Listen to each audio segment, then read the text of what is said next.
فیضان بھائی، آپ پریشان کیوں ہیں؟ دیکھیے نا، میرا یہ بکرا کتنا پیارا ہے۔ جب سے یہ گھر آیا ہے میں اسے روزانہ چارہ کھلاتا ہوں، پانی بھی دیتا ہوں، باہر گھمانے بھی لے جاتا ہوں اور اسے بہت پیار کرتا ہوں۔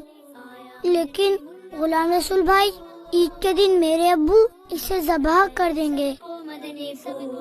فیضان بھائی، عید کے دن جانور قربان کرنا تو بہت بڑی نیکی ہے، اور ویسے بھی یہ دن تو ہمیں اپنی پسندیدہ چیزیں اللہ عز و جل کی راہ میں خرچ کرنے کا درس دیتا ہے۔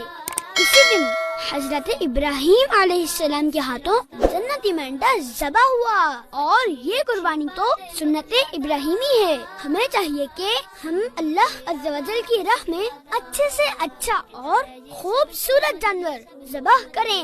جی ضرور، میں بھی اپنے بکرے کو اللہ عز و جل کی راہ میں قربان کروں گا، انشاءاللہ عز و جل۔